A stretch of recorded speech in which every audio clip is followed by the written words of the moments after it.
5 years after it was cancelled, Young Justice is finally back, and with the first half of this new season wrapping up with one pretty big cliffhanger, I have to wonder, is what we're seeing what really happened?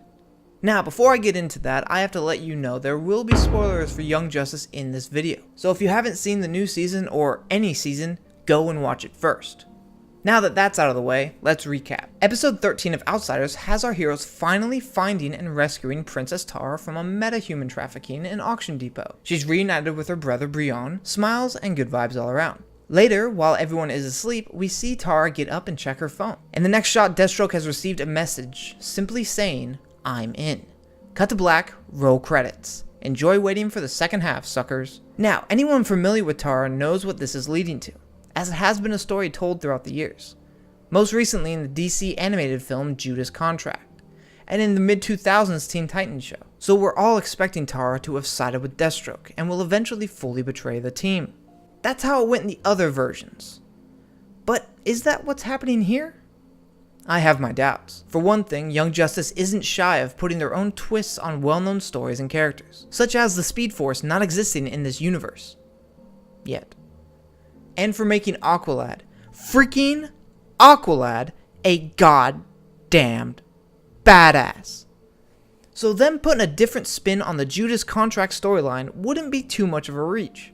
And there is some evidence to support this. Albeit, it's a little flimsy, but hey, we've got time to kill, don't we? So the first and arguably biggest piece of evidence we have is the ID on Deathstroke's phone. There isn't a contract for who actually sent the message.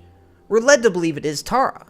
And sure, it can be argued that Deathstroke wouldn't save the number of his spy into his phone, but if he is that cautious, then why would he really risk such an easily accessible form of communication to him? We already know Nightwing is a skilled hacker, and has implied he hacked Brion's phone in an earlier episode.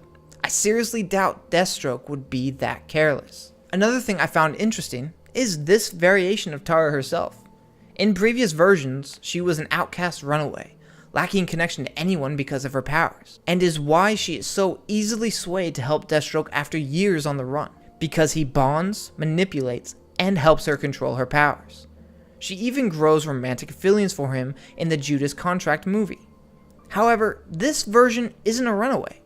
She comes from a loving royal family, as her mother, father, and brothers all love her dearly. Sure, her uncle was a twisted bastard, but why in just a span of 2 years from being kidnapped would she turn so easily? Although she could have left on her own free will, since we never actually see her kidnapping, and maybe the pressures of being a princess could have made her snap. But she did seem like a genuinely caring person. After all, she didn't have to go help the other kidnapped teens escape.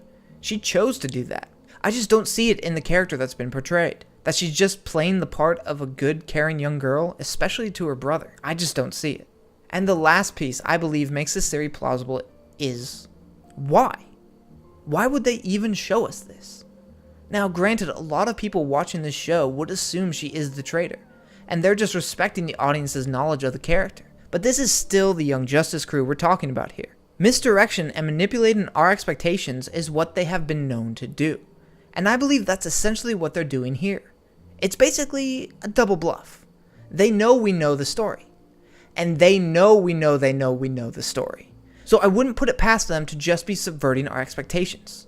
Except in a good way. Take notes, Ryan.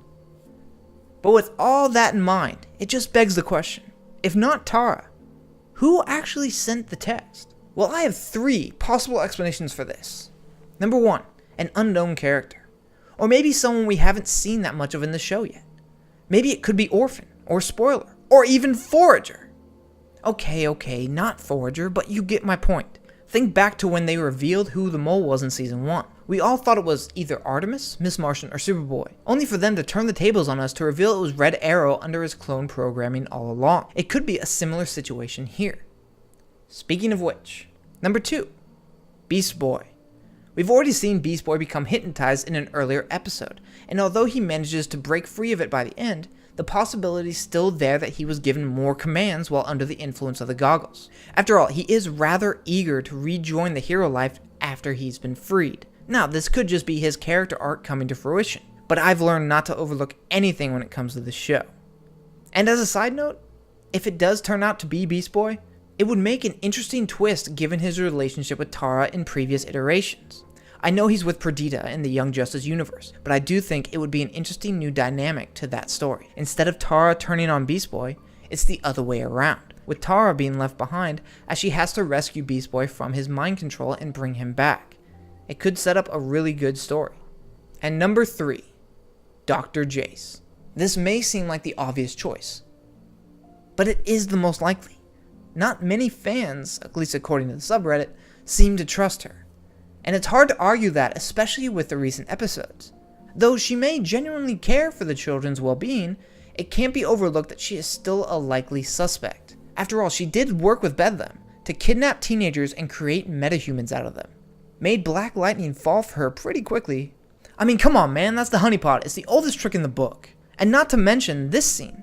She says she's trying to comfort the obvious best girl Halo by brushing her hair. But just look at the angle it's shot, and her face. Not to mention, they make it a point of showing her recovering the brush later in the episode. I think there's more to this than meets the eye. It's possible that she wants Halo's DNA for whatever reason. Possibly to study her connection with Mother Box. Try and replicate her powers? Create a new clone? Who knows? Unfortunately, we won't get the answers to these questions until Young Justice returns this summer. But what do you guys think? Is there some weight to these theories of mine, or am I just looking at this the wrong way? Let me know down in the comments, and let me know some of your theories as well. And if you want to see more, make sure to hit that subscribe button.